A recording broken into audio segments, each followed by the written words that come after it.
Hi, I'm Judy Arnold with the Marin County Board of Supervisors.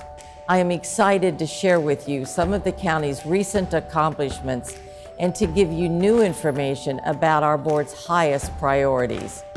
We have reduced our unfunded retiree liabilities by $200 million over the last 5 years. We've improved the conditions of our roads 16% over the last 10 years. We have reduced our greenhouse gas emissions 20% since 1990. Our most important board priorities include ensuring fiscal responsibility, maintaining quality roads, addressing housing needs, developing solutions that promote equity, and adapting to climate change. One of the most important responsibilities we have is to make sure we're using public funds in a responsible way. We're one of 58 California counties, but we're one of only 5 that have a AAA bond rating from the 3 major bond rating agencies. For us to continue to provide good public service, well-prepared roads and county facilities, as well as reduce our unfunded liabilities, we're now facing a $5 million budget shortfall for fiscal year 2018 to 2020. That represents about 1.5% of our budget.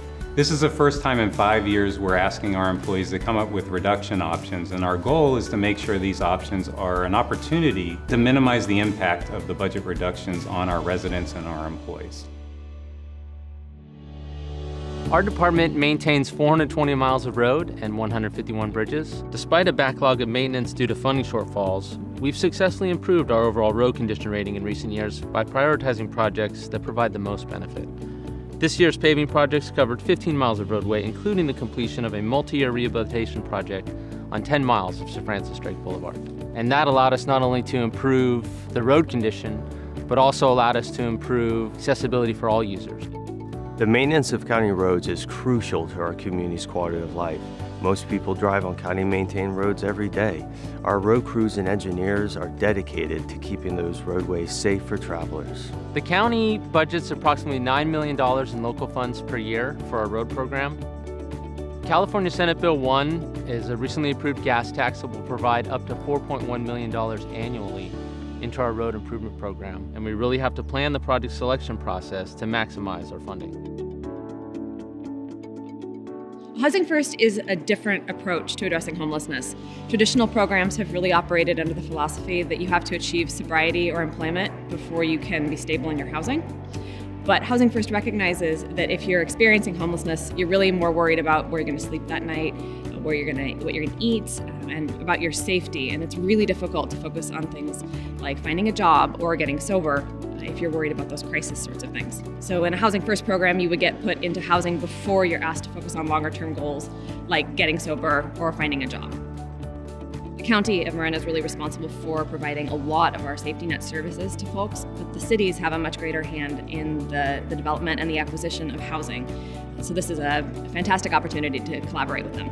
We all know that creating more housing in Marin is difficult, but there are a lot of creative ways that we can add more housing in our communities, such as recruiting more landlords, building second units, and converting commercial spaces into residential.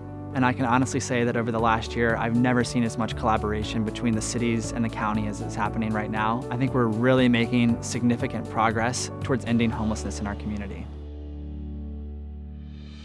In April 2017, the Board of Supervisors adopted the Racial Equity Action Plan, which seeks to ensure just and fair inclusion for all. The county has initiated several equity projects, including the Parks Prescription Program, the Diversity Hiring Toolkit, and the Fair Housing Assessment. We're really proud of our partnership working with Marin Housing Authority on the Book Rich Environment Initiative. We've been able to get books in the hands of kids so that they have access to books at home where they may not normally have that. For a lot of our patrons, we are the only internet access and computer access that they have. Because I'm a woman of color, it's important to bridge the achievement and equity gaps that we've historically had in Marin County. The county's emissions reduction target is to get to 30% below 1990 emissions level by the year 2020. We are switching out our fleet vehicles with electric and all-electric vehicles. We have switched out a lot of our lighting, including street lighting and the lighting here at the Civic Center, to LED. We've installed over 1 megawatt of solar on our county buildings, and we've launched a composting program here at the Civic Center. One way the county has engaged the public in climate change is producing events.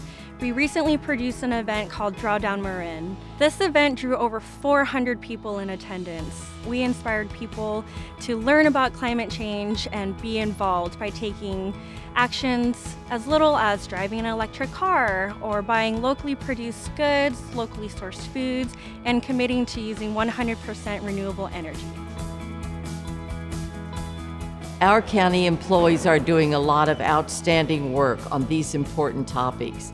We want to hold ourselves accountable and make strong progress in these priority areas.